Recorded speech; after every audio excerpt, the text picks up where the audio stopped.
Happens to be a major debate in the Rishonim. The Rameh, Rab Meir Halevi, Abulifia, the chief rabbi of Toledo, one of the first ones who came out against the Rambam. The Rameh tainas that it's mamish asur d'oraisa could carry the death penalty. The Rosh, who was a Rav in Toledo a couple generations later, has a polar opposite opinion. The Rosh says the fact that we divide the two, the Gemara is telling you a halacha that you should know. There's Ma'aser Shedim and there's Kshofim. The Torah says Mechashefa lo yisachai, a sorcerer. Summoning demons is permitted. The Rosh Paskin summoning demons is permitted. Both opinions are brought in the Torah. Both opinions are brought in Shulchan Aruch. So when it comes to summoning Shedim, which is not our topic tonight, but obviously it's in the same arena, it's Grada Machlekes Rishonim if you're allowed to. That Rameh and others believe that it's mamish, it could be kishuf mamish. The Rosh believes it could mamish be mutter, using demons. There's some leniency there for a case, just in case. If you're Ashkenazi, Taka, listen, the Rameh was a Sfardi, the Rosh was a Ashkenazi, so, and in Shulchan Aruch, the Ramah is the one who brings, the opinion of the Rosh, and however, Rabbi Yosef Kaira, in his Beis Yosef on the tour, says, the Rosh says it's okay. However, don't expect anything good to come out of it. You will be harmed. It's similar. There's a halacha in monetary law, a mistake of a goy, a toast of a goy. Are you allowed to b'chlal cause a goy to err and steal from him without him knowing? So some Rishonim said, you're allowed to. The halacha follows those Rishonim that prohibit that. The question is if the guy himself made a mistake. The guy gave you the wrong change. What if the guy himself made the mistake? Kula alma, everyone agrees you're allowed to take advantage. You don't have to tell the guy.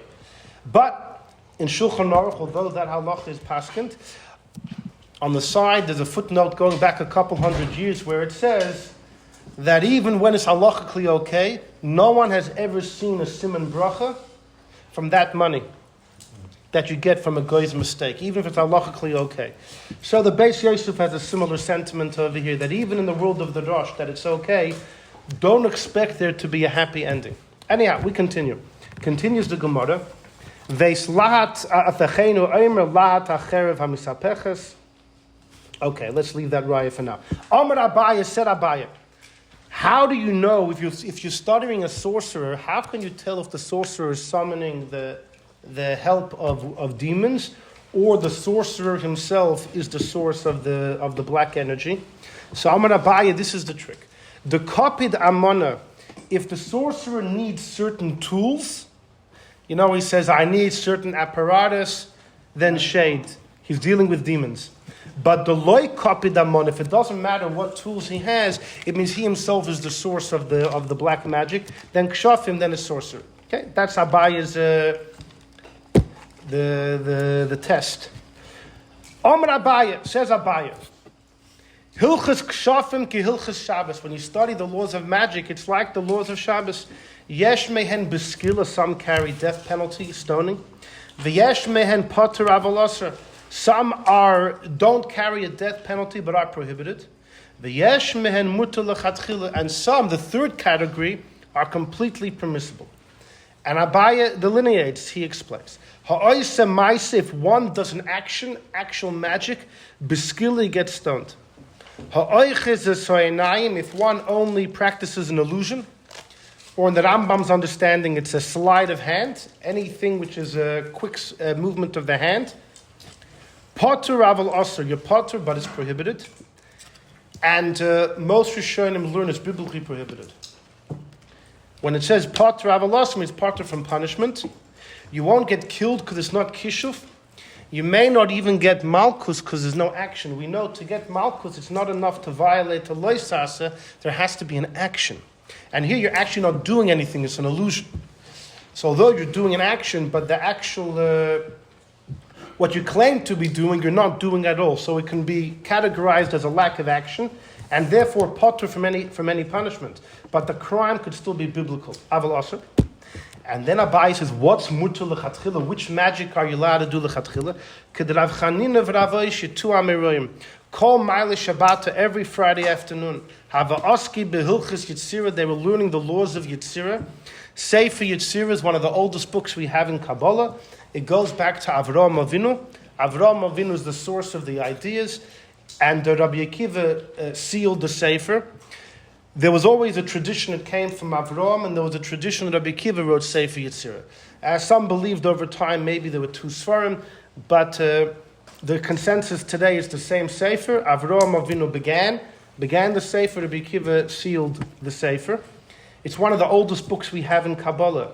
The only thing older is maybe Sefer Ruziel HaMalach, which was actually compiled by Rabbi Lozer Reikeach of Worms, the student of Rabbi Yehuda HaChassid, who lives in the 1200s in Germany.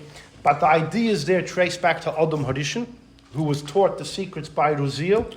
It's based on a Zohar. The Zohar says very clearly that Adam was taught secrets by a Malach by the name of Ruziel. Ruziel is a fitting name. Ruziel is the Raz Kael, the secrets of God. And they were taught to Adam, and Adam maybe transcribed some of them. They were passed down orally until they were ultimately compiled in the book we have today, Ruziel HaMalach. There's another Sefer called Sefer HaRozim, the Book of Secrets, which is a very interesting book on the occult, on all mystery of angels and this and that. And that allegedly goes back to Noach, that when Noach was on the table, what was he doing all day? Besides for feeding the animals, he was learning the mysteries of creation. And that was taught to him by a malach. And those secrets that Noach learned on the table are the sources for the Sefer called Sefer HaRozim. So there's a couple of Sforim that go way back. And Sefer Yitzira is the only one that actually gets mentioned in the Gemara. What did Rav Chanin and Rav Oishia do? Umibrilhu igla tilsa, they created a calf, a third calf, which either means a calf a third of its age, which is when it's most plump and most juicy. Va'achli lein, they would consume it. So Abaya's statement is that when it comes to magic, it's like Hilchas Shabbos. Some actions are kishuf, complete kishuf, they carry the death penalty by stoning. Then there's when you're off the hook, but it's still prohibited, but there's no punishment, namely, ha'oichiz ha'seinayim. Now that gets into a whole discussion about magic today, assuming the person's not actually doing anything, it's just sleight of hand, it's illusions. Is that permitted or prohibited? So that's a big debate. There are many poskim, this is just parenthetical because we're mentioning it. Many understand that the Rambam's opinion is that even if you're honest that there's nothing happening, right? You're honest that there's no magic here, it's all a trick, it's still prohibited.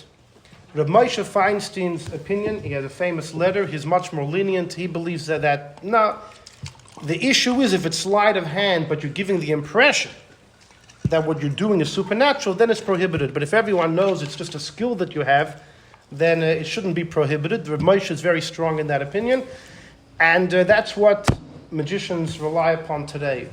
They have to announce that, let it be known that I'm just fooling all of you. There's nothing supernatural happening. But even then, only Reb Moshe permits it. Other Rabbonim prohibited even then. Just to get it out there. Okay. But Abaye says which part of magic is completely permitted if you use Sefer Yitzira. In other words, like this. The Eibishter created nature, the laws of physics, and they're very precious to him. The famous drush of the Ran that the Rebbe often quoted, that the Eibishter's nature is precious, it's a perfect creation that he made, and it's ever so perfect and so delicate, and he doesn't like to play with it. But the Eibishter created two forms of power with which humans can manipulate nature. One is black magic, and the other is white magic. Black magic is witchcraft, sorcery, using shadim. Perhaps we said the Rosh holds shadim is mutter, but the Rameh, the Meiri holds shadim could be completely kishuf. But whatever kishuf is, black magic, that's prohibited. But it exists. We know the Rambam, right? The Rambam Bechlal was a rationalist, and the Rambam didn't give credence to any of these things. The Rambam writes kishuf isn't real, neither are shadim, ayin hara, astrology. The Rambam throws all these things out the window. They're all figments of people's imagination.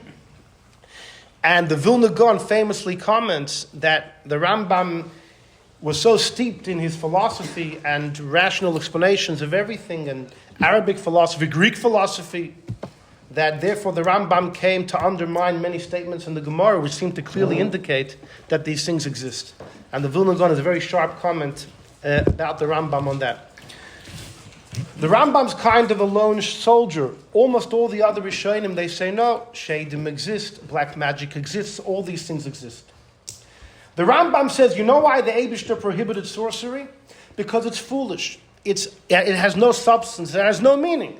So the Eibishter says, what are you running after? It's like you're trying to escape the hand of God, trying to create your own fate through acts of foolishness which have no substance. Therefore the Eibishter prohibited it. The Ramban says, no, there's truth to Kishuv. And that's why the Eibishter said, don't do it. Put yourself under my watch, God says. Tomim tiyem Hashem alekecha. Put yourself under the Eibishter's watch. The Eibishter will take care of you. Don't look at other avenues, although the Eibishter has given substance to those avenues.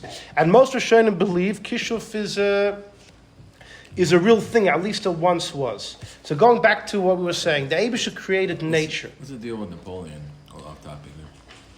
The Frierdiker Rebbe says the Alter Rebbe hated Napoleon, primarily because he was a machashiv, a sorcerer. And the Gemara says in Sanhedrin, why is it called kshafim? Because it's makrish pamal yeshal maila. It contradicts. It's as if to say there's God, and then there's, I have my own powers. I can decide my own fate.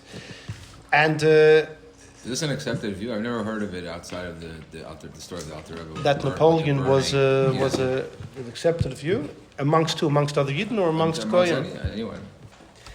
Listen, the Alter Rebbe said it, and we have the whole story, right? That he Right, came. he Does anyone have any? He wanted even a coin. If someone had a coin they got from the Alter Rebbe, it's like the voodoo when they have those dolls or any item which represents a certain person, and they just they poke pins in the doll. Or with kishuf, if you have an item that has the energy of a certain person, by playing with the item, you can hurt that, and that's why the Alter Rebbe went and burnt down the house, etc. So the Eibishter created nature. And there's two ways that nature can be manipulated. One of them is through black magic, kishuf, etc. The other is white magic, using Sefer Yetzirah. We'll see what that is. Using angels, using names of the Eibishter. And Abaya says over here, that's mutter. It's mutter. You want to use Kabbalah to change nature? You want to use Kabbalah to fly? You want to create a golem? It's mutter. So what was wrong with Jesus? They say it was actually his student, Shimon HaKippur, who was the one who sewed into his leg the name of the Eibishter to be able to fly. I'm saying if white magic is not us, then why? What did he do? What did he do for white magic? Or whatever. Who said he walked on water? Use Hashem's name, so why was he then? No, it was his student who was known to fly with the name of Hashem. And he actually did a L'Shem Shemayim. But, hold on. No, hold on. By the end of the year, I think you'll have your answers to that question. Well, you don't want to see me till then? I thought it was once every few weeks. Okay, hold on. So that's a biased statement, okay? A very important statement. You should know. If you open a tour, if you open a Shulchan Aruch in the laws of witchcraft, you will find a biased statement there, black and white, that there are three categories of witchcraft. There are those actions which are biblically prohibited on pain of death, a capital punishment. There are those that don't carry a punishment but are prohibited, pater abalasa, which is illusions. And the third thing, Sefer Yetzirah, is mutter. The Tur paskins like Abaya, Shulchan Aruch paskins like Abaya. That's the halacha. Practical Kabbalah should be okay. Look at number 2. It's another Gemara in Sanhedrin. Rava bara gavra. Rava created a person. Okay, Rava made a golem. One of the secrets of Sefer Yetzirah is to create golems. By the way, who was the first one to ever make a golem? In the Rosh's commentary on Chumash, he says that in the times of Enosh, Adam's grandson, Enosh was having a conversation with the people around him. And they said, Enosh, who's your father? He says, my father's Shes. And who was Shes's father? Adam. Who was Adam's father? God created him. They said rubbish. They said, what's still China? You see, they were already non-believers in generation number 3. So Enosh said, no, it's real. They said, can't be. He said, come with me. Enosh takes them to a field. He takes out his stick, and he says, Ato boro golem, right? He made a golem. The Rosh says he made a golem. And he brought the entity to life. And he tells the people around him, if I can create a person, you could be sure that God could have created Adam. That's what the Rosh writes in his commentary in Chumash. So it started way back when. So the Gemara records Rava made a Gavra, Rava made a person. If Yitzir goes back to Adam Rishon. Or Adam Rishon knew the secrets that Avram knew. In fact, Adam Rishon we know had a full-fledged neshama because when he was created, Vayipach ba'apav nishmas chaim, which is the source, right? The Zohar, the Alter Rebbe quotes that neshama comes from the essence of Hashem, was said about Adam Rishon. But after Adam ate from the Eitz Hadas, he lost the merit to pass that on to his kids. Avram Avinu merited to some level of the neshama, but maybe not to the same point as Adam. So it could be Adam was even more Jewish than Avram Avinu. But either way, Adam, listen, Raziel HaMalach came and taught Adam. Adam knew all the secrets. Maharal's golem was never confirmed. And the Maharal's golem, there is a lot to talk about the Maharal's golem. And now let's see, what? Rabbi Heinesfeld gave a powerful shir on it. Beautiful. Okay, so you have, you'll confer with him. I'll just quickly, in one sentence, there are those that say that the book that came out 100 years ago with all the stories, which are definitely novels, created that entire idea came from thin air. It happens to be that Sfarim talk about the Maharal's Golem well before that book that came out 100 years ago. The Butchach, the Eshel Avram of Butchach writes, Shamati, I heard that the Maharal made a Golem. And that was well before the book of the novels came out. Anyhow, Al Kopanim, look at number 2. Rava made a Gavra.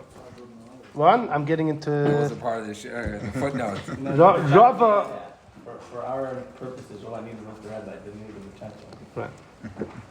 No, but that for the people on the street, there are big Litvish Rabbanim today who say that the whole thing's a farce, and they... Let's leave it at that. Next. Rava made a golem. Shadre lekamei de Rabzeira. He sent it to his friend Rabzeira. You know, it's like a prank. So Rabzeira opens the door, he sees a Rabzeira begins a conversation with the guy. The guy can't respond. The golem can't talk. So Amalei said, Min chavraya at. Oh, you're from my friends. Hardala Afrik, return to your dust. He killed him. Now, why couldn't the golem speak? So the Maharsha says that to speak, you need a neshama. Only God can give you a neshama. A tzaddik can't supply that level of neshama to be able to speak. By the way, the Kli Chemda, Reb Meir Don Plosky, one of the great Goyim before the Holocaust, he writes, we're coming to put him, right? So the story of Rabba and Rabzeira. Rabba kills Rabzeira, right? And then he brings him back to life. He says, next year, no, you're coming back for the Suda. So Rabzeira says, Lav b'chol shaitim misach hashnisa. You can't expect a miracle to happen again and again. So the Kli Chemda learns like this. Rabba was a tzaddik. Rabba could bring back to life whoever he wanted. Rabzeira said, but Rabba, when you brought me back to life, how was it that I was able to speak again? Speech only comes from the power of God. You brought me back to life after you killed me that Purim night. Yeah, you have the power to do that. But how could you have given me back my power of speech? That was a special miracle from the hand of God. That I can't rely will happen again. The fact you'll bring me back to life, that's in your power. You'll do it again next year, Purim. But who said the miracle that I'll get my speech back will happen again? That's how he interprets the story. I'll upon him. Look at, and the Gemara repeats the same story. Rav Chanina of Rav Oshi would sit every Friday. Va'oski b'seifa Yitzira. You see, in the first source it says Hilchus Yitzira. Here it says Seifa Yitzira. Well, mibri luhu igla tilsa, and they created this calf ochlile. It's interesting. There's we mentioned a few Kabbalistic works that go way but thousands of years, but there's a few Kabbalistic works which go back to the times of the Tanoim, at least according to our tradition. For example, Reb Nechunya ben Akana, the great Tana, the author of Ona B'Koyach, he was a great mystic, no doubt. It's attributed to him the Sfarim of Sefer HaKona, Sefer HaTmuna, and Sefer HaBohir, right? 3 Sfarim that we have today. Many modern scholars, historians believe that all these Sfarim don't go back 2,000 years to the Bnechunya. They go back 1,000 years ago. They love to meddle with the Frum traditions and say, nah, it's not what you think. It's much more recent. Don't get so excited. But Sefer Yetzirah is one thing that they can't say began 1,000 years ago because the Gemara makes mention of it. The only one that's mentioned in the Gemara, and Baruch Hashem for that, or else they would say Sefer Yetzirah is also a recent creation. Is there a reason why the Gemara uses the specifics about the egla, about the actual cow? Maybe you could say, why were they doing this? For what purpose? There's plenty of animals around. But the juicy type of animal that they planned to create, that wasn't available in the butcher. In other words, the Gemara is giving you the details of how plump the animal was, maybe to justify why it was necessary for them to do it. Okay, look at number 3. Number 3 on the side is a Rashi. It's a very important Rashi. Rashi says on the word Yetzirah,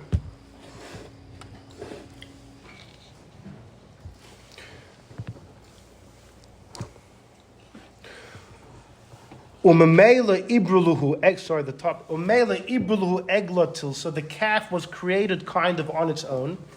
Al yedei shoyu mitzarfim oisius Hashem. When you learn Sefer Yetzirah, you know what it teaches you? How to combine the Aleph Beis into perfect combinations.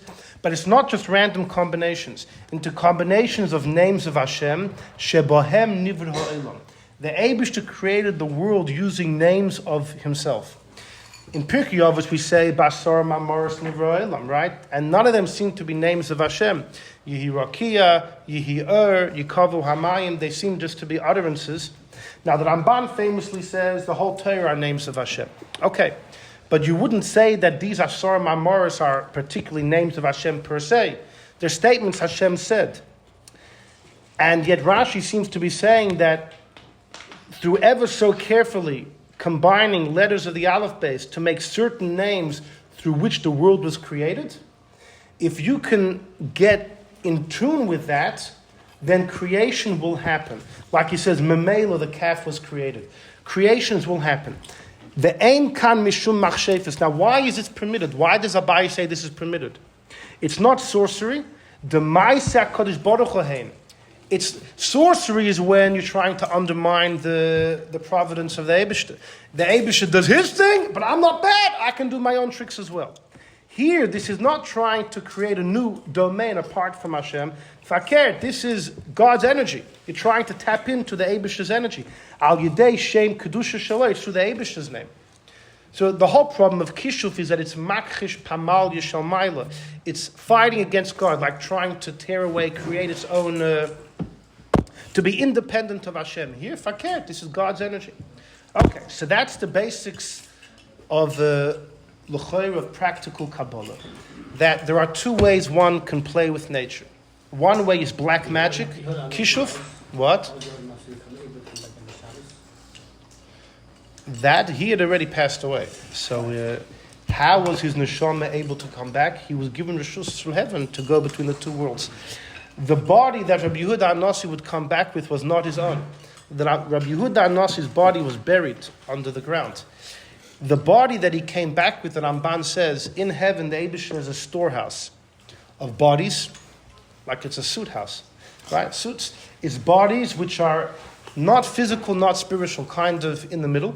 A very delicate type of physical existence, half spiritual, half physical. And Rabbi Yehuda HaNasi found a body there which was very similar to his own, and that's what he would enclose his soul in and come to his family. Anyhow, so far, what do we have? That much you can't get. That everything else until next one. So far we have... Okay, so this Gemara is the source to what we call white magic. Using the powers of the Eibishter to play with nature. We know Moshe Rabbeinu did it. He said a name of Hashem. The Mitzri died. There's a well-known story which is going to come back to haunt us soon. That the Navi Yeshaya was accused by his Einokul king Menashe. It's a Gemara Masechta Yevamos. Menashe, who was a Rasha, told his aide Yeshaya, your prophecies conflict with Holy Moses' prophecies. Moshe said, Mi kashem alekeinu b'chol kareinu elo. You can daven to the Eibishter whenever. And you said, Dirshu Hashem b'himotzai, seek out Hashem only when it's found, only certain times. And Yeshaya found other contradictions between Yeshaya's prophecy and that of Moshe. And he told his aide, you're a false prophet. Chayiv Misa. Yeshaya ran for his life. And Menashe's soldiers were gaining on him. And it says he said the name of Hashem and he turned into a tree. The problem is his tzitzis were sticking out. And Menashe walks by and he scratches his head. Trees don't usually have strings. And he cuts down the tree, and that's how Yeshaya died. So Yeshaya said a shame, and Mefarshim have always been perplexed. Why didn't the shame work? You know, he was able to turn himself into the tree. Why was it that Punktis Tzitzis, like, what went wrong exactly? Why did Yeshaya deserve to die such a death in the hands of Menashe? So that's actually going to come back to haunt us soon. So that's one of the classical stories of Shemus that we used. And there's a number of stories throughout Tanakh. Terminology white on black magic is a Jewish terminology, or just using it to describe it? You heard it here. No. I've seen it. It's white. No, there's a. I mean, in the Goyish Welt, there is. It's not like a white lie, you know. A white lie is a lie, but toned down. White magic, we're using it to be something which is permitted. Purity. Pure, untainted, pure. No, I understand the concept. Yeah. I'm just trying to see if it's.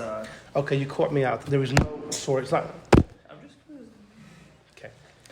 There is a story that appears in Gemara twice. It's a fascinating story, and it appears in Masechta Shabbos. It appears in Masechta Chulin.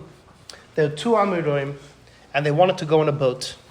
And there was a witch, and the witch said, "Let me join you." And they said, "We don't think so. You know, we're off already." And they tried to sail the boat. She said, the Gemara says she said milsa. She said words of witchcraft, a spell. The boat froze. So it says they said a milsa. They said something back, and boom, the boat was released. What was it that they said? So Rashi comments on the story in Masechta Shabbos, and he comments on the story where it's brought in Chulin. And Rashi's comments are a contradiction. In one place, Rashi says they used a spell as well. They used witchcraft, black magic. Because Rashi holds you're allowed to use black magic if your life is in danger. Kishuf is an extension of Avodah Zarah, but it's far enough that you're allowed to do it in order to save your life. But in the other source of the story, Rashi says, no, they didn't use magic. When it says they said something, they said a shame of Tahara, of purity. Now, when it comes to pure shemus, sometimes it refers to names of Hashem, sometimes it refers to names of Malachim. Sometimes it's shemus of Malachim, amulets, often kameis, which is also a form of practical Kabbalah, which you have in Masechta Shabbos, all about kameis. And the Gemara discusses how effective they are, to the point that if they're effective, it's considered a garment. You could wear it on the street on Shabbos. But kameis definitely are related to practical Kabbalah, and often the names they would have were names of shemus.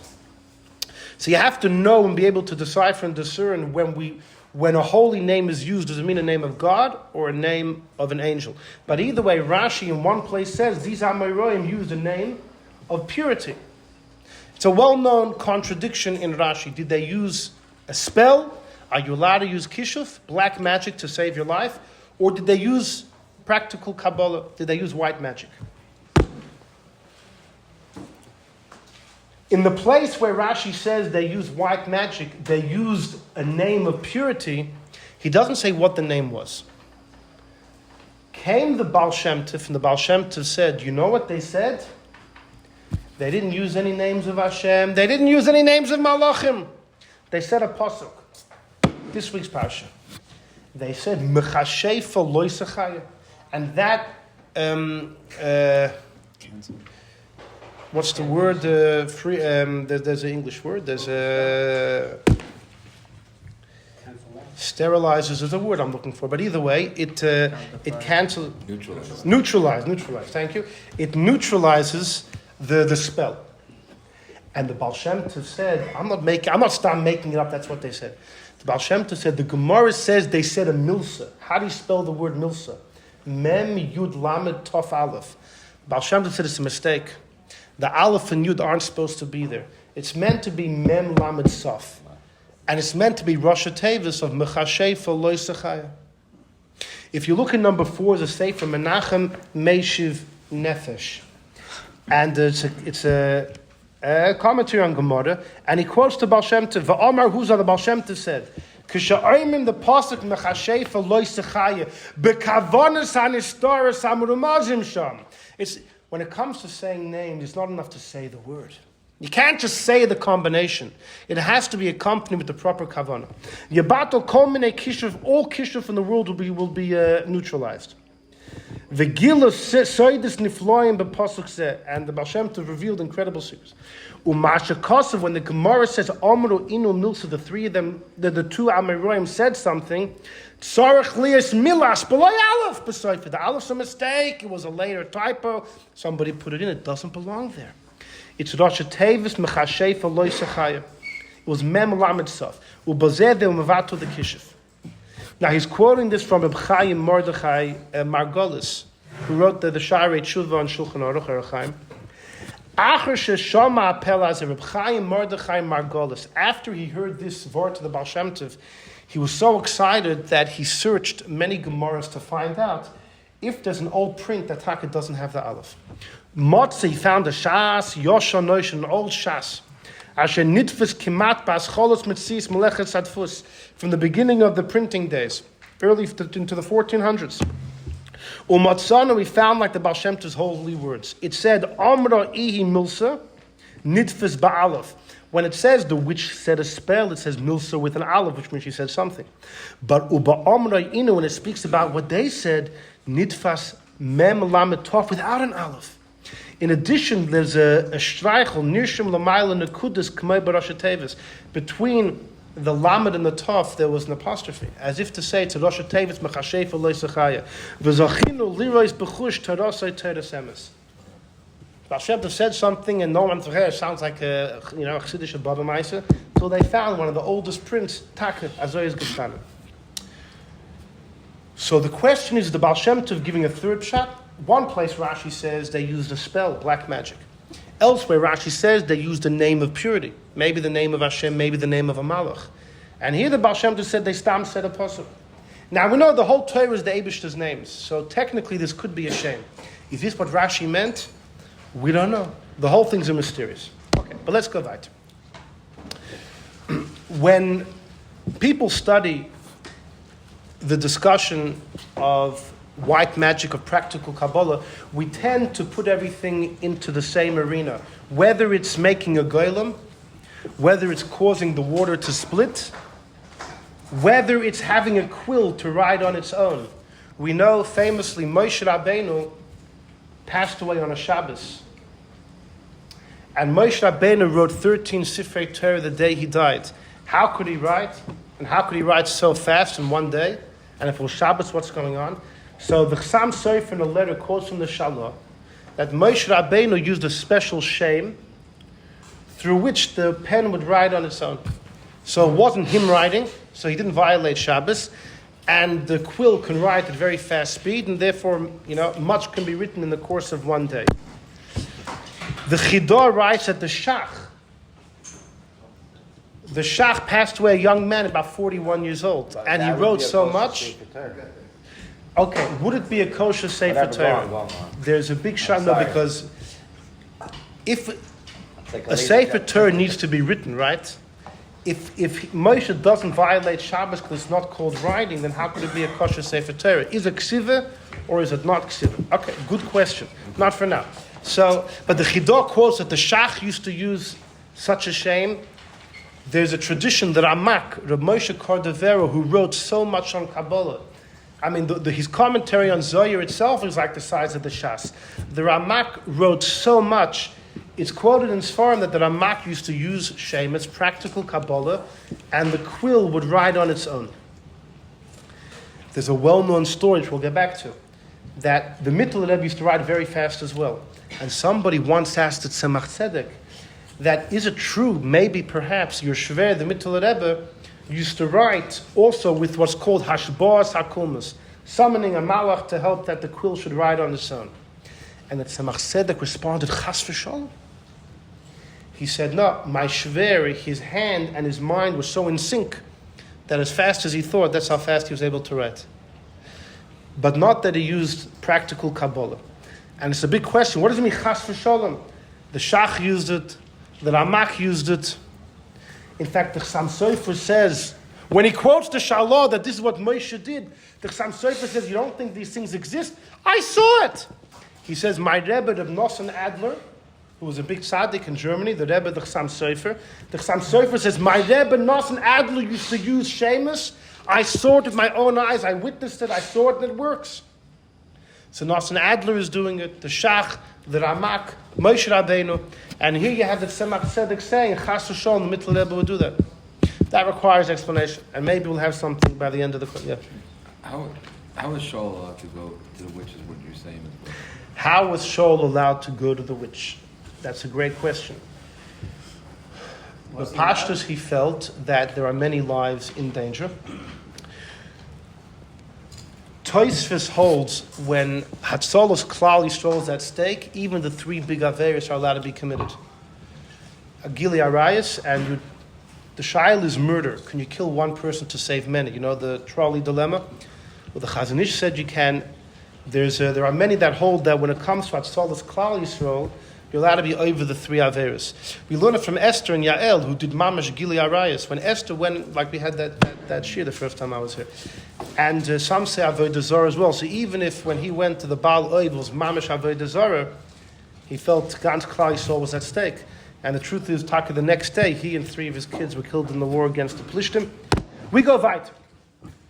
So when you start analyzing this whole discussion of practical Kabbalah, you tend to put everything in one pot, whether you're making a golem, whether you're making pens ride on their own, however you're manipulating the laws of nature, the laws of physics, it's all considered practical Kabbalah.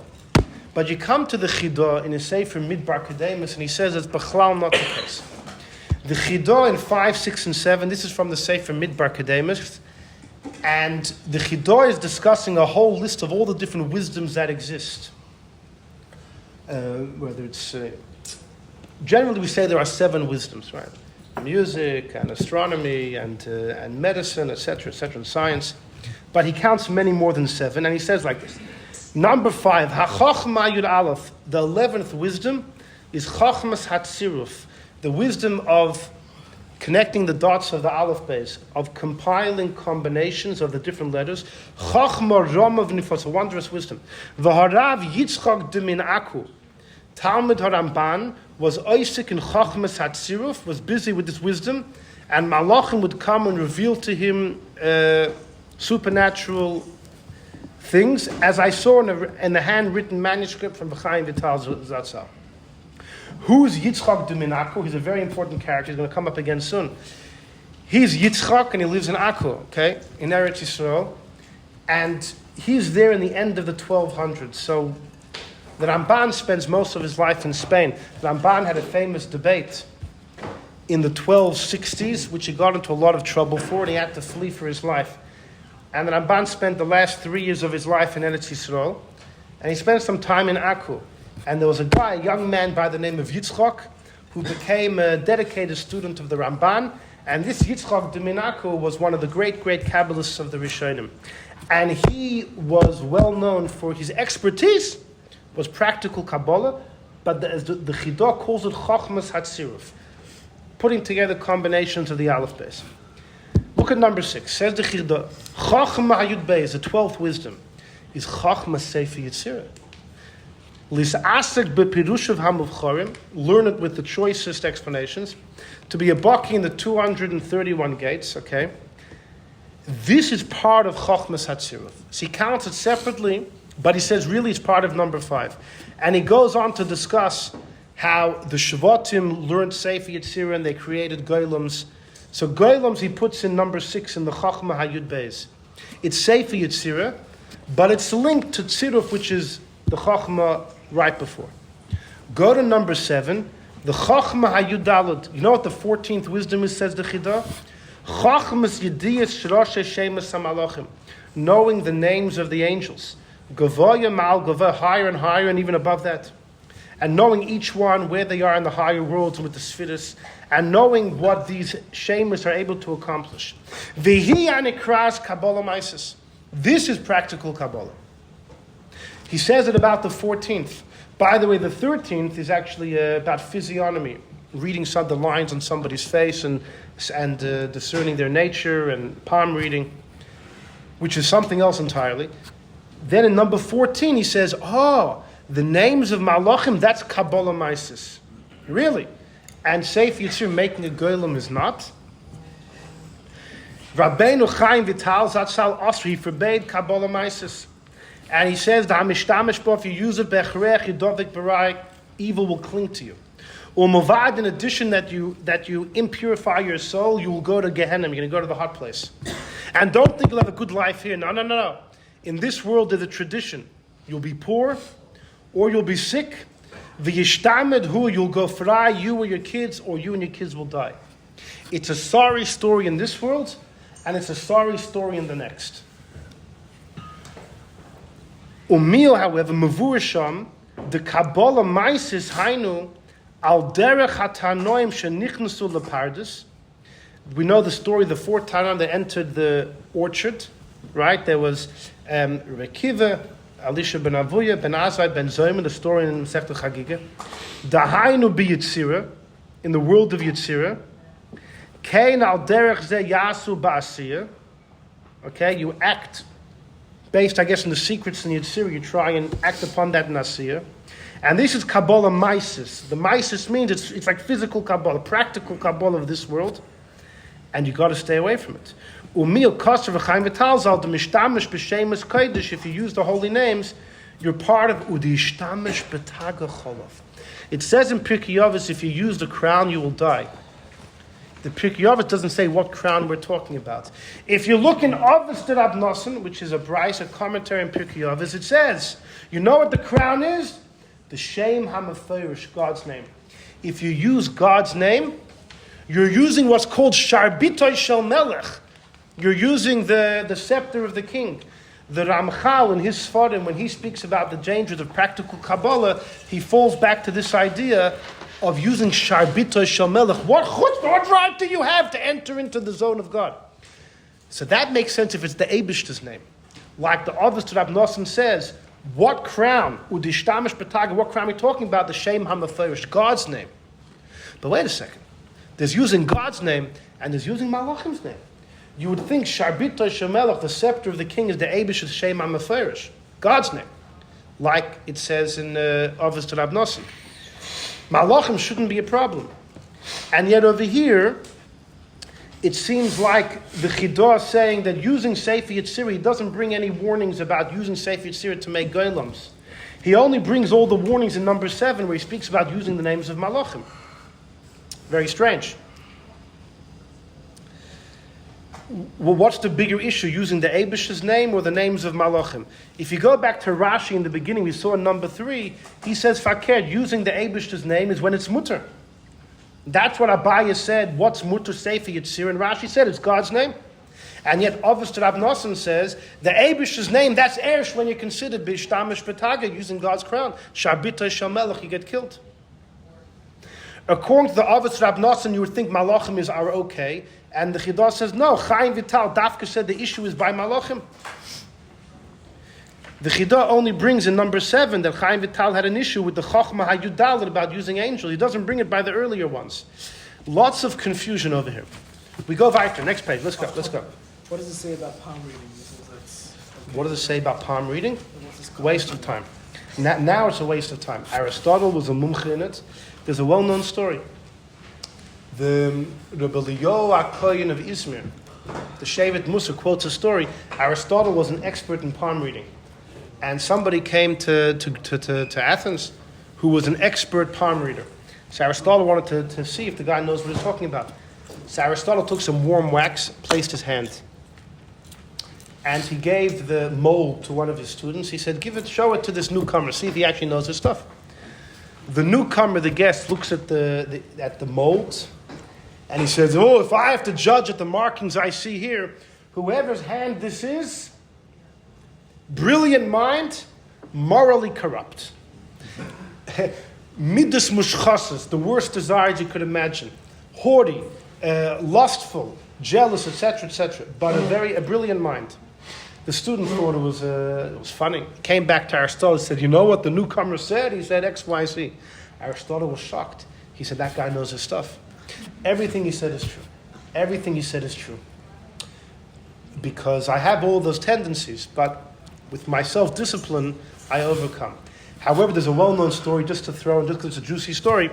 Actually, Rabbi Yitzchak de Minaku that we mentioned quotes the story that Aristotle set his eyes upon one of the wives of Alexander. Many believe it was Alexander's wife, Roxanne, who was actually Esther's granddaughter.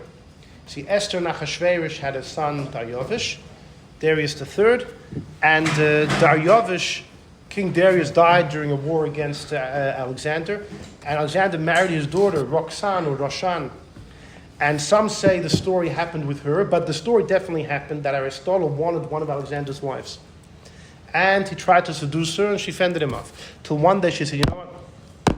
Come at a certain night into my room, and but one condition. I want you to go on the floor on all fours, and I'll sit on top of you and ride you around the room." He said, "I'm in." She said, "Don't worry, that night Alexander's going to be on a tour, he's going to be on a car, he's at a war." Of course, Alexander was in town that night. And she, the wife, actually told Alexander, "You want to see your Großer Rebbe Aristotle? You want to see what he's up to? Come to my room at 9:30. Alexander barges into the room, and lo and behold, Aristotle's on the floor in all fours. And Alexander's wife is on top of him. And Alexander screamed. "Ah!" He wanted to kill him. He wanted to kill Aristotle. But Yitzchak de Minaku says for two reasons he didn't. Number one, he still had lots to learn from him. He hadn't soaked him out for all he was worth. Number two, whenever Alexander followed Aristotle's directions in combat, he won the war. So he couldn't kill him. He tortured him, but he kept him alive. It's interesting because Alexander died a very mysterious death at the age of 32, a young man. Some say that Aristotle had a hand in the death, and historians always try to understand why Aristotle would want to have a hand in the death of his dear student. But with this story, which is Dafkin Yiddish sources from Yitzchak de Minaku, actually everything starts to make sense that Aristotle suffered heavily. He was tortured by Alexander. Anyhow, back to... okay, that was time off topic. Okay, number 8. Rabbi Yehuda HaChassid. Everybody comes for the off topic stuff. The truth is, this whole topic is off topic. Number 8 is a comment of Rabbi Yehuda HaChassid in the Sefer Chassidim. Rabbi Yehuda HaChassid was the master, the master of all Kabbalists of the Middle Ages. He was part of the group of Chassidei Ashkenaz, the pious people of Germany. And he says like this in Sefer Chassidim. This is number 8 is actually the last comment in Sefer Chassidim. Eina mazikin mizgarin elo b'mishim mizgare bohem. Demons will only harass you if you harass them. Kagoin, for example, that you or your father wrote kameis. You wrote amulets. In amulets, you can actually use the name of Shadim. It's also effective. Not just the name of Malachim, but also that of Shadim. Or they were involved in black magic. Or Bahashbois, which is summoning angels, or summoning demons, or B'Shailas Chaloim. Even a Shailas Chaloim is dangerous. Now, I have seen I don't profess to know how to do it. I definitely don't, but I've seen in Sfarim that there are 2 ways of doing a Shailas Chaloim. One way is through summoning angels, and it comes with a major cost. It's dangerous, and that's what Yehuda Chas is talking about over here. There's another way where you don't summon any angels. It's a request to God, asking the Eibishter to answer you however he sees fit. If he sees fit to answer through an angel, let him do it. But you're not summoning the angel. You're asking the Eibishter to answer you however he sees fit. And that's much more... that's a much safer path to go, if anybody wants to go down that path. Don't do this. And then Yehuda Chassid said, Because if you do this, if you engage with these negative forces, they will harm you. Now, don't say, I'll do it for Bikuach Nefesh. I need to summon the demons. I need to write a kameya to save someone's life. It's seen from Yehuda Chassid that it's mutter to do it to save someone's life. But he's saying, don't do it. Ein ze chochmetz. It's not wise. It's allowed, but not wise. Because mekatze yom, you'll die, your children will die. You're saving somebody else? Ein deichen nefesh mipnei nefesh. You're going to die. Why would you do that? That's a very scary comment of Yehuda Chassid where he says, Bechal, stay away. However, he is talking about mazikim. Right? And you could easily divide between that. We said when it comes to Shadim, those are debates. The Rosh says it was mutter. The Rameh, who was a Sfaradi, says it was asr. The Yehuda Chassid might hold like the Rosh, that it's mutter, but he's telling you over here it's not advisable. Number 9 is another statement from Rabbi Yehuda HaChassid. Here is talking about angels. So now we're getting closer to practical Kabbalah. Im yotze b'derech, if you go on the way, if you're traveling, don't summon malachim to protect you on your journey. Daven to God that He should help you. His rachum, His chanun, etc. He says many prophets were killed and didn't use any names of God. They davened. And they said, if God's not going to listen to our tefillah, that means we're not fitting to be saved. And they only went through the gateway of tefillah. If tefillah is not going to work, we're going down. We're not going to try and outsmart the Eibishter by doing practical Kabbalah. That's a very important statement because Rabbi Yankov Emden writes a famous comment. Yankov Emden says when Yirmiyah was thrown into the quicksand and he was almost killed by the Yidden that wanted to kill him, Yirmiyah could have said the name of Hashem and survived. He didn't do it. He didn't do it. When Eliyahu was running away from Izebel, he ran for 40 days, 40 nights. Why didn't he almost died. Why didn't he say the name of Hashem to protect himself? Rabbi Yankov Emden says, you see from here, you shouldn't even do it to protect yourself. And it's like a whopping comment. A sweeping comment. Yankov Emden said you should never use the shame to save yourself. The Chidah writes about 230 years ago, he was traveling in his many travels. He was in a desert. There was an Arab coming towards him. The Arab was bigger than him, stronger than him. The Arab had a knife. The Arab meant harm. The Chidah said, I had no choice. I said the name of Hashem, and the guy dropped dead. Now, it could be the Chidah there was saving others as well, not just himself. Whereas Yankov Emden is saying that Eliyahu and Yirmiyah were talking about using it for selfish purposes, and it could be over there. What? Is that where you're going with Yeshaya as well? The Sefer HaIkrim writes, the reason Yeshaya died, why did his sisters give him why didn't the shame work? Because he had no right to use it. He died because he used the shame. He may have been better off running on foot. What? So I was supposed to die anyway. No, it could be that was a punishment for using the shame. No, it could be it was a punishment for using the shame. And that whole theory of Yankov Emden, L'cher, is very much based on this Sefer Chassidim in number 9. Here is talking about using names of holiness, Malachim. And he says you shouldn't do it. He says, now, number 10 is an awful story about this Rabbi Yehuda HaChassid. It's quoted in the Samak, the Sefer Mitzvahs Katan. That's Rabbi Yitzchak of Courbil, one of the Balei Tosfos in France. Rabbi Yitzchak of Courbil famously paskins that you're allowed to give up your life instead of violating any other. The Rambam says if you're allowed to violate, you have to violate. You don't have the choice to die. It's not arbitrary. It's suicide. The Samak holds no. Look at number 10. Midas Chassidus, not to do the Avera. Die for whatever it is. And then he says, now you're going to ask the Chur, it's suicide. He said, no. And he brings a raya from the story of Shaul. Let's leave that for now. Halfway through number 10, he says, a raya from Rabbi Yehuda HaChassid. He says, do you know the story? Rabbi Yehuda HaChassid warned his students. He says, don't go to a certain chuppah. They wanted to go to a certain chuppah. He said, don't go. There are listim on the way. Don't go through. You're going to have to travel through a forest. Don't go to the wedding.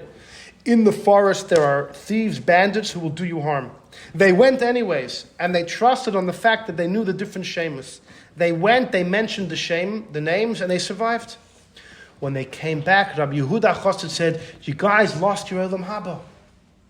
Unless you go back to the scene of the crime, you go back to the forest, you meet up with the bandits, and this time you don't say the Eibishter's name.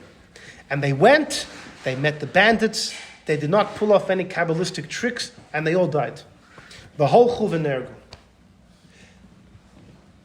And as they say, the Hanhola had the last laugh. When the Hanhola tells you not to go to a wedding, right? The Bachim should not go to the wedding. Now, We have our own stories. this is Rabbi Yehuda HaChassid, the same person who wrote Sefer Chassidim.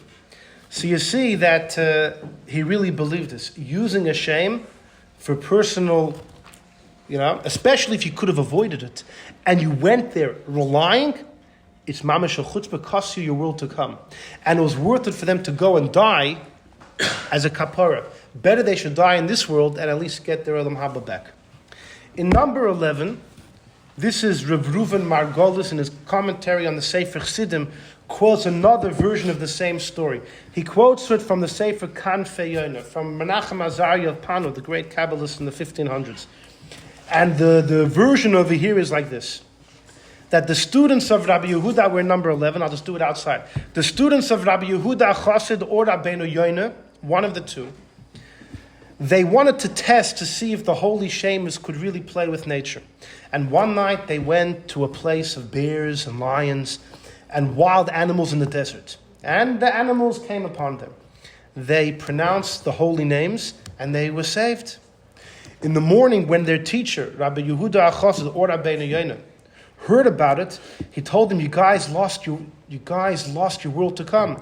When you die and stand before God, you will stand there in shame.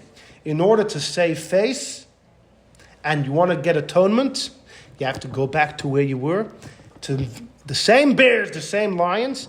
At night, you got to go to mikveh, you got to do vidui, and this time you don't say any shemus. And they went, and you know what happened? They were consumed by the animals. Everything except for their hands and their faces. The next morning, Rabbi Yehuda Chassid told... so many shilas about these stories of putting themselves back in danger. Oh, okay. So there's a long shir about that, called Returning to the Scene of the Crime. Okay. From you? Whoever it's from, but it's about... Maybe let's book that one. There's a... In the morning, Rabbi Yehuda Chassid sent his students, go to the desert and see whatever happened with those guys. And they went and they found their remains. They put the remains in a box, they brought them back to the base medrash, and everyone saw what was left of their friends. Horrible. And Rabbi Yehuda Chassid explained, why were their hands and faces spared?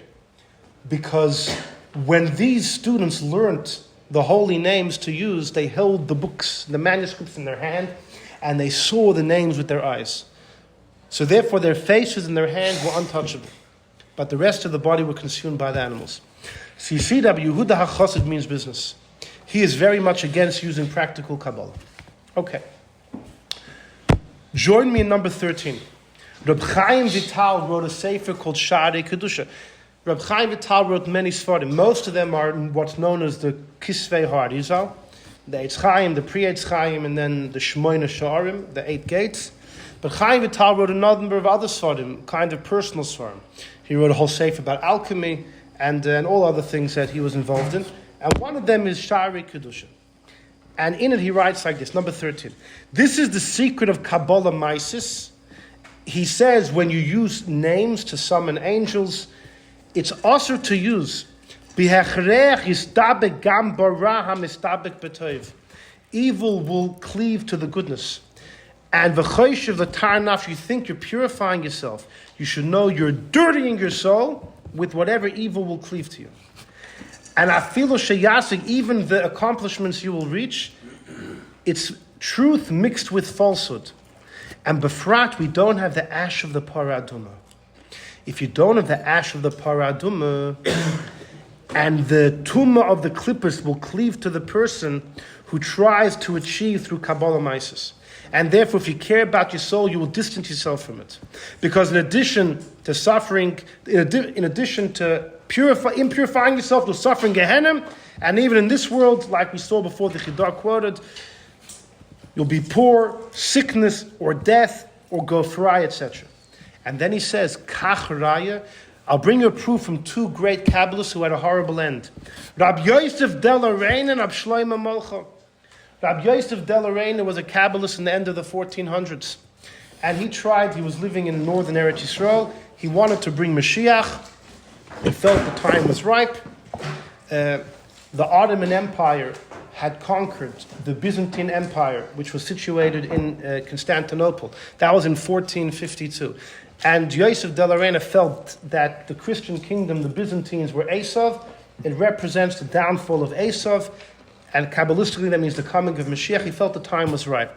He got 4 students. They fasted for a month and did all Kabbalistic meditations. And he summoned numerous angels. He summoned the Malach Sandal, Malach Matat, Eliyahu. It's a well-known story until he finally was able to reach the Satan. He got the Satan in the guise of a dog. And he chained the Satan. And the chains were locked with the name of Hashem. And as he was walking the Satan back to Eretz Yisrael, it was him, his 4 students, the Satan in the body of a dog, and the Satan's counterpart, Lamed Yud Saf, in the guise of a body of a female dog, both chained up. And Yosef de la Reina sits down and he takes out some shmek tabak to be mechaya himself and his students. And the Satan says, Epes hashmek, Epes hashmek. He had Rachmanas, he gave the Satan hashmek. And the Satan says, you just offered incense to an angel. Offering incense to Shadim is mamish considered avodah zarah. And the Satan was able to break free from the chains. The Satan rises to the sky. 2 of the students died on the spot in shock. 2 of them went to tzfas and went crazy. And what happened to Yosef de la Reina? There's no link between the 2. No link between the 2. And Yosef de la Reina himself, some say went fry, some say he became Muslim, some say he committed suicide. It was a horrible story. Says Chaim Vital, you know what happened to Yosef de la Reina? It's because he used Kabbalah Maisis. And therefore, Nevid Min Ha'olam. What's the story of Shlomo Molcho? Very quickly. Shlomo Molcho was born in Portugal in the year 1500. 3 years after there was a forced conversion in Portugal in 1497. Portugal had a King Manuel, a forced conversion of all the inhabitants, and many Jews were killed. Shlomo Molcho, his parents went through forced conversion. And he was born in the year 1500, lived a Christian life. He was baptized. His name was Diego Perez. And at the age of 20, he was a brilliant mind, and he was working for the king of Portugal. At that time, a guy by the name of David Harulveni came. It's a long story, lots of history. He came to Portugal. He was the first Frum Jew that Shlomo Molcho had ever seen, because Portugal was free of Frum Jews. First guy, Shlomo Molcho was so nispol, he asked him questions, and Shlomo Molcho began to feel his Jewish identity began to spark in his neshama. And he said, that's it. I never had a bris. I need a bris. So David Ruveni said, if I give you a bris, they're going to kill me. They're going to kill both of us. Right now I'm here on a tourist visa, so I'm allowed to be a frum guy walking around. But if I'm caught reconverting you back to Judaism, I can't do it. So Shlomo Molcho said, you won't do it, I'll do it to myself. He gave himself a bris, and he ended up going to Greece, to Saloniki, where there was a big yeshiva there. He learned Kabbalah. Rabbi Yosef Kaira was there then, in Saloniki. And Rabbi Yosef Kaira became very close friends with Shlomo Molcho. Ultimately, Shlomo Molcho, at the age of 32, was killed in Italy. And it was a very sad death. In fact, Yosef Kaira writes in a sefer Magid Meisharim, Rabbi Yosef Kaira was promised numerous times by the Malach, you will merit to die al Kiddush Hashem, just like Shlomo Bechira, just like Shlomo, my choicest person. Shlomo Molcho he was killed. He was murdered al Kiddush Hashem in Italy. He was burnt at the stake. Chaim Vital says, why did he have such a horrible death?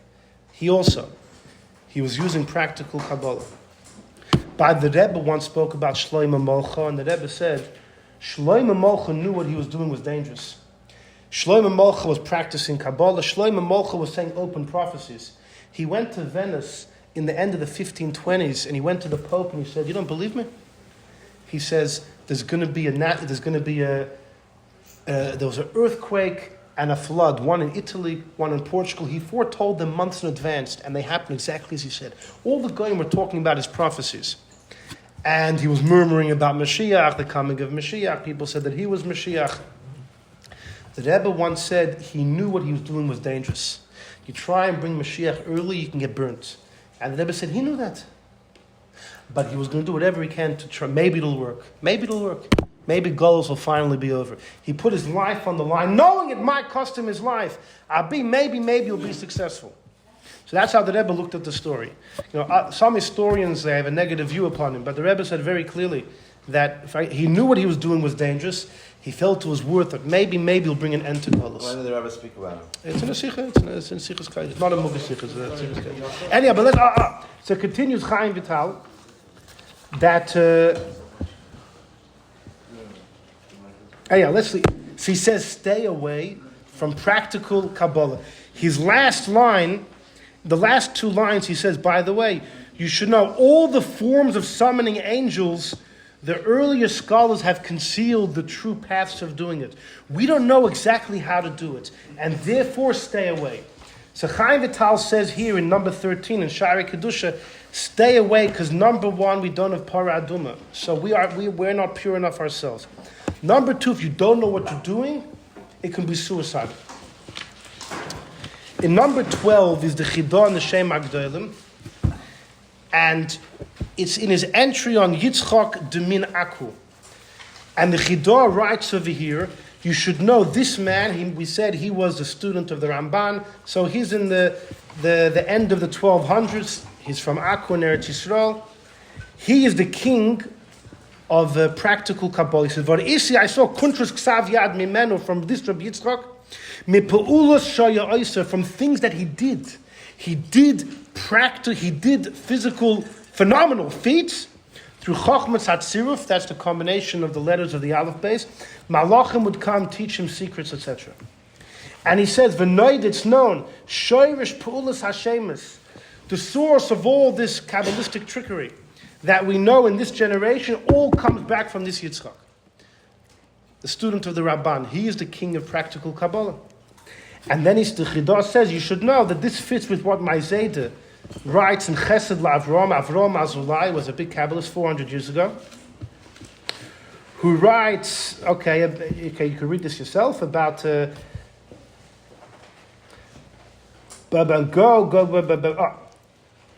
go to the line that starts with the word Yedias, Pulas Hashems. It's about 8 lines into number 12. Since we no longer know the exact combinations, we no longer know how to procure the names and the effect of the names. And if someone tries to say they've tried to figure it out on yourself, try and figure out the secrets on your own, it can be absolute poison, because you will be combining good with evil, and it can have horrible results. Im calls it nonetheless. If you want to learn to study, no problem. You want to study to expand your knowledge, you want to dab into the occult, no problem. You'll get more portion of Olam Haba. But to do a Maisa is dangerous. That's what the Chidah quotes from Izayta. So it's a similar sentiment that we saw in number 13 from Chaim Vital, that if you don't know what you're doing, you're playing with fire. Back in the day, they knew what they were doing. Yitzchak Deminaka knew what he was doing 800 years ago. 400 years ago, Avram Mazulai says we really don't know what we're doing anymore. Mapshat mixing good with evil. What's the evil part? If you don't know what you're doing, you think... But you still get the same book. No, but it's like the letters of the Aleph base can say the name of God or the name of the devil. It could be a blessing or a curse, right? It's all the same letters. Depends how you combine it, if it's a blessing or a curse. But Yitzchak Deminaku, he had a Kabbalah from his teachers, and he was a Baki, and Malachim came to him, so he knew what he was doing. He had the traditions from his teacher. Malachim came and told him the truth. But that was 800 years ago. The moment you don't know what you're doing, it can be catastrophic. Chidah ends up, the Yadana, we know in our generations, an extremely wise man, young but wise. He lives in the West. He learned from an old Makubal this Chachma of combination of the letters, and he used it for his own personal things, and he died a young man. Therefore, there's a warning. Even if you have a teacher today, and you think the teacher knows what he's doing, you could learn to understand. Don't use it. Benafshay dover. Your life is on the line. So it seems to be this is a similar sentiment where Chaim Vital says in number 13 that today we don't know exactly what we're doing. I don't know. He doesn't say. Okay. Let's do this quick, because the truth is we have a big clincher at the end, and we're going to do this quick. In number 15, join me in number 15. This is one part of the Shmoyne Sha'arim, the 8 gates that Chaim Vital wrote. Sha'ar Ruach HaKodesh. And let's read it, number 15, a fascinating read. He says, a person who uses practical Kabbalah, how does he rectify himself? So says the Arizal, B'tchilas Avayr. Well, it's Chaim Vital talking on behalf of the Arizal. What's the sin? This is what my Mori told me. Okay, the truth is, this could be Chaim Vital's son writing in the name of Chaim Vital. Ani HaKois of Chaim. Okay, now Chaim Vital's writing. I asked my teacher, the Arizal, what's the union of practical Kabbalah? It's forbidden in all the Mekubalim Ha'achreinim. Yitzchak Diminaku is 300 years before Chaim Vital. But recently, says Chaim Vital, who's in the 1500s, right, passes away in 1620, he says recently, all the Kabbalists prohibit it. Now it's funny, because the Ramak, who was the Rebbe of Chaim Vital, we said we have testimony, was using Shemus, at least for the trick of having the pen ride on its own. Okay, but Chaim Vital says, in all the later Kabbalists, they say stay away. Rabbi Shmuel, Rabbi Kiva with Tanoim, in Pirkei Hecholos, that's also one of the old Kabbalistic Midrashim.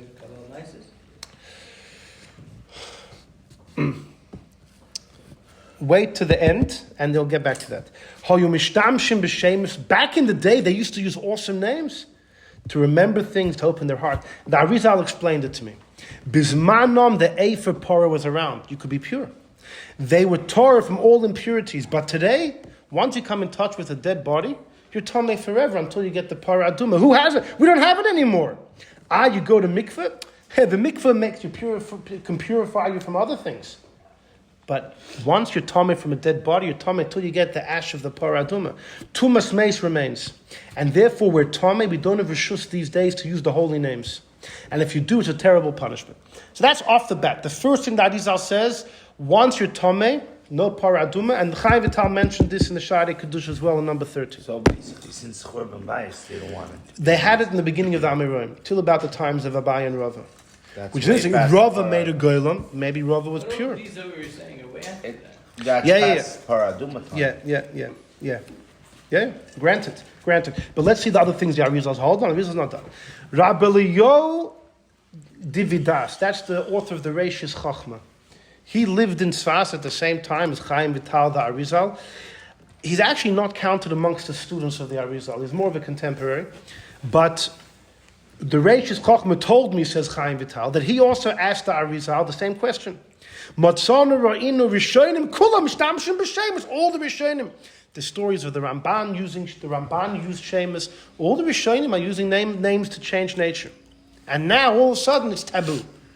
The Heishiv Loi, the Arizal, told the Reishis Chachma that if a person can say about themselves, Masha Amr Akosov Al Kain Alomas, go to the left, it's a pasuk in Shir Hashirim, Alomas Ahevuch, which the Gemara in Avodah Zarah says, Al Moves Ahevuch, the one above death, which means the Malach HaMoves loves you.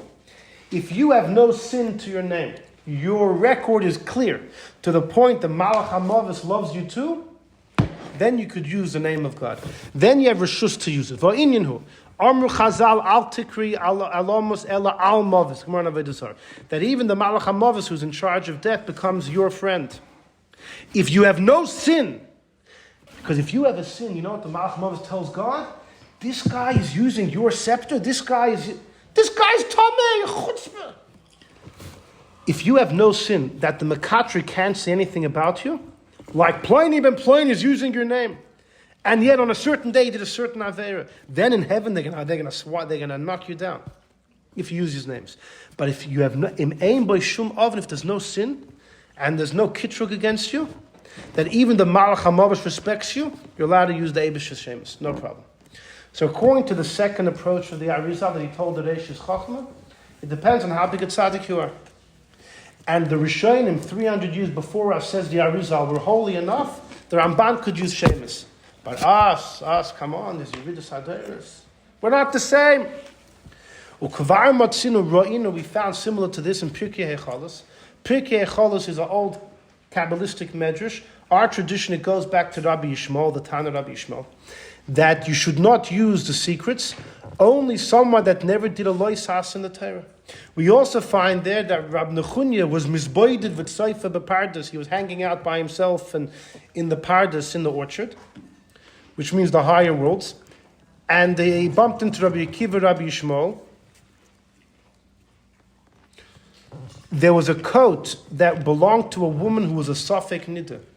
And the moment he touched that, he was thrown away from the Kisei HaKavod.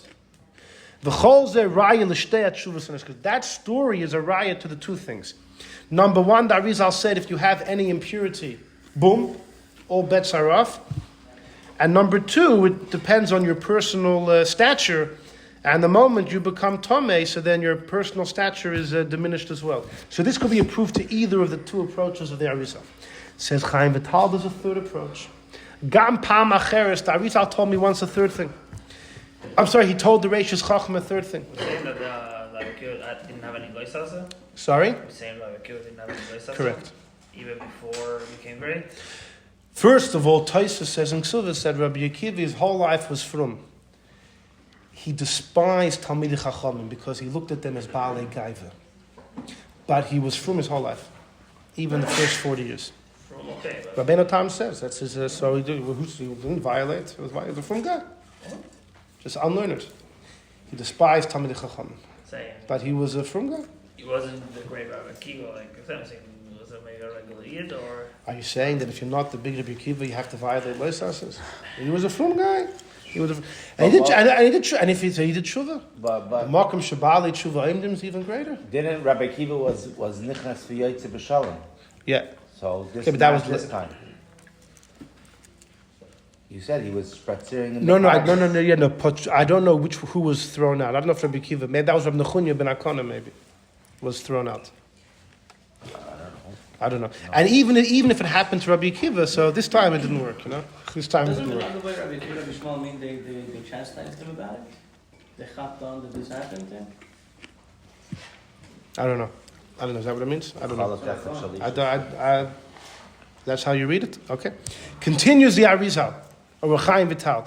The Arizal told the Reishis Chachma, Ki kol Hashemus hakamein anim soyim ata, all the names in the Kameis, Ksuvim Besforim Heim Mutorim, it's all mistaken. Even the names and the Kameis that have been tested and work are also full of mistakes. Therefore, you can't use them because it's full of mistakes. But if we would know what we're doing, it would be okay.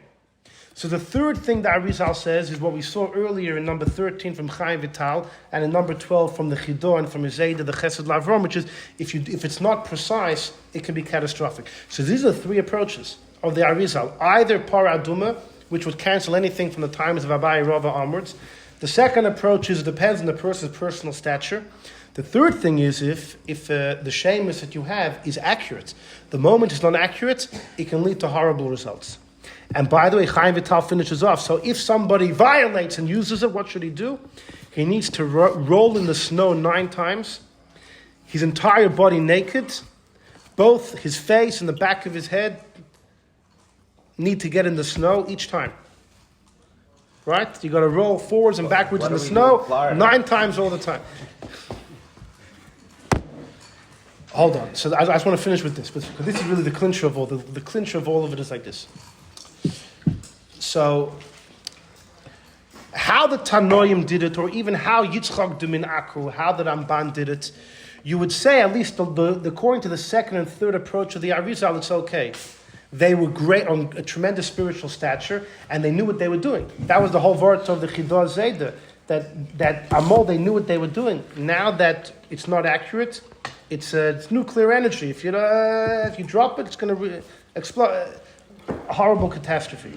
What about the Para Aduma? I don't know. I don't know how the Para Aduma is going to fit with the fact that we have the Ramak using Shemus to have the quill right, and Nosson Adler doing it. The Chidah says the Shach did it.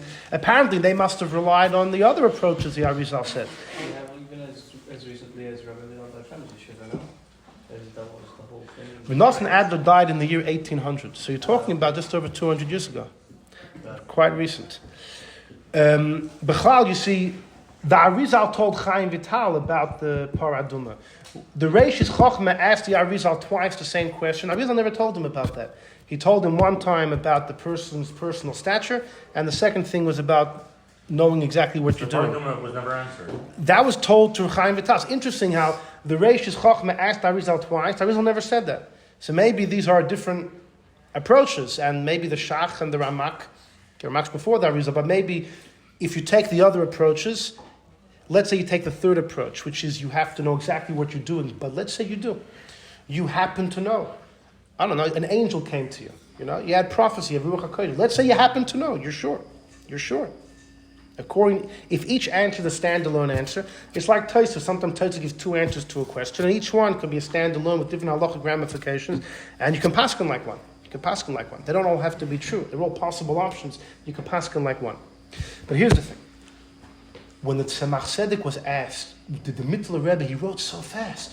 When the Mittler Rebbe would reach the bottom of a page until the top was still wet with ink, did he use names of angels, Hashbos, Hakulmas? Tzemach Tzedek said, Chas v'shalom. What's the pshat over there? And how do you explain, there's so many, the Baal Shem Tov was breaking nature every Montig and Donnerstück, right? Every Mitzvah Shabbos. There's so many stories of the Rabbeim. So how do you explain that? So the answer is like this. In number 16, there's an important comment from the Degel Machne Ephraim. He is the grandson of the Baal Shem Tov. The Baal Shem Tov had a daughter, Adul, married Yechiel Michal the Deitchel. They had 3 kids. The Baruch of Mezhebush, the Degel Machne Ephraim, and Fege, who was the mother of Nachman of Breslov. The Degel Machne Ephraim writes in Parshas Vayishlach, he says in number 16, Oid yesh lefarish, b'makli avartis hayard nazeh.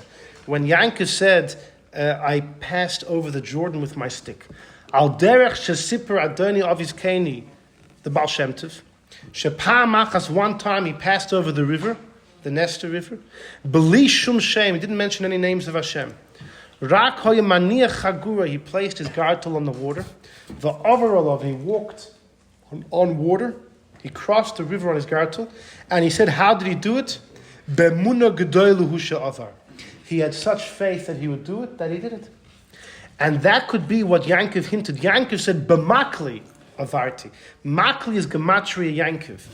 What Yankov meant is, with my own name, not the Eibush's name, my name. Yankov is midas emes. What Yankov meant is, with the power of truth, with the power of true trust and true faith in God, I knew that I would be able to walk on water.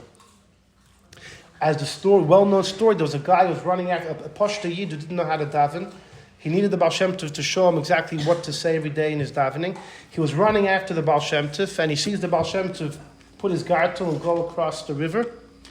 And this simple guy did the same thing. He put his gartel and he went across.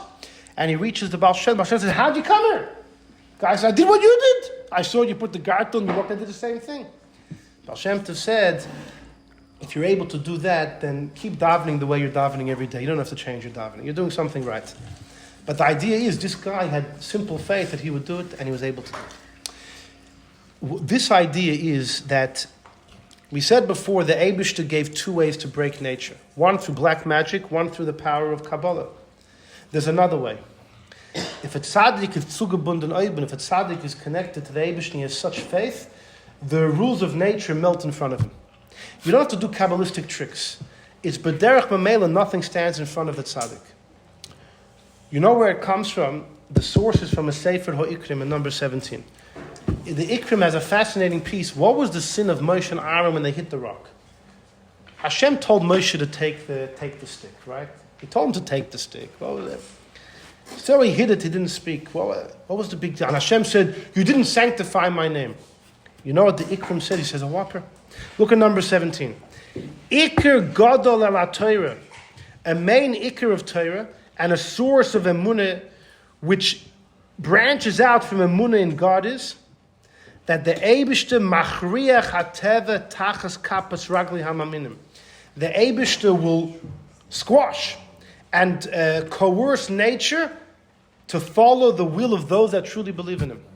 A true tzaddik, nature melts away in front of him. So the Ikrim says like this. The well of Miriam disappeared. The Yidden are thirsty. They're begging Moshe for water. You know what Moshe and Aaron do? They collapse on the floor. And they say, Eibush, to help us. They looked so helpless. They gave the Yidden the impression that even the greatest tzaddik is under the rules of nature, and they were completely helpless. They caused such a chil Hashem. How great would it have been, said the Ikrim, if Moshe would have just said to the rock, give off water. It's not a Kabbalistic, it's not with Sheamus. Just the power, that the presence of the tzaddik, all rules of nature fall apart, and therefore water can come from a rock. It will just happen. It'll just happen. And had he done that, could you imagine what the sight the Yidden would have beheld? That's what the Eibush refers to. You could have sanctified my name. The Yidden would have seen what it means to be a tzaddik, what it means to be connected to the Eibishter, that nature melts away in front of you. And that's the incredible explanation that the Ikrim gives. And he brings a number of stories that you find by Tanakh and by Tanoim that they didn't have to do a Kabbalistic trick, but B'derech Memela, nature completely melted away in front of him. And this is l'chayra what the Tzemach Tzedek meant, that the Mikkel Rebbe didn't use Kabbalistic. First of all, it's not even necessary. Because he wanted to write fast, he would get the pen to write on its own. Chas v'shalom. But it's more than that. It's the idea that Rabbeim didn't have to come on to Kabbalah Maisis, because you have this comment of the Degel Machan Ephraim is quoting his Zayda. They can walk on water. You don't need names of Hashem. It's something even greater. The betochen of the tzaddik is so strong that nature falls where all the rules of physics just bend in front of the tzaddik. And this is the path of the Rabbeim, and it supersedes that of Kabbalah Maisis. It doesn't have any of the dangers.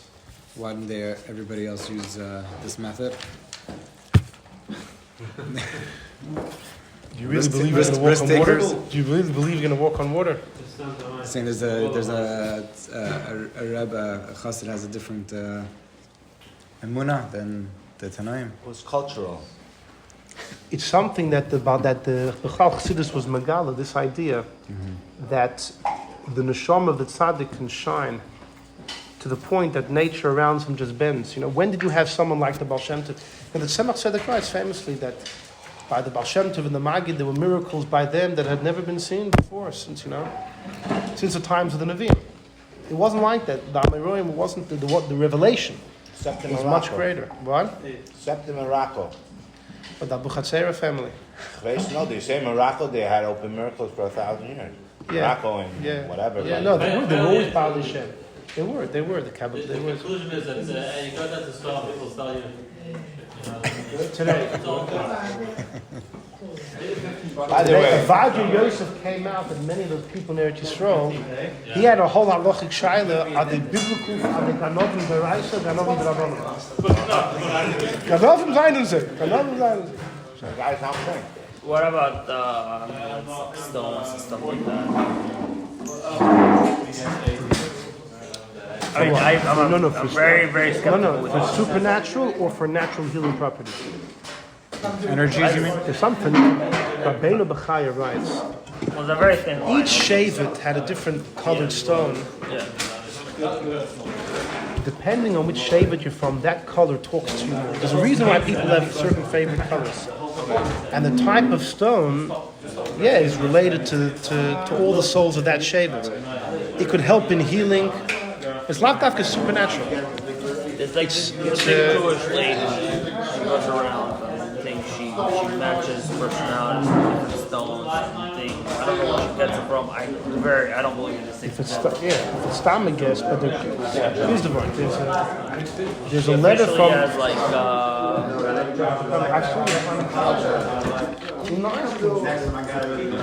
Have an ice cream with them? I eat my ice cream more faster than he does. So. What was the topic last time again? Last time we were here.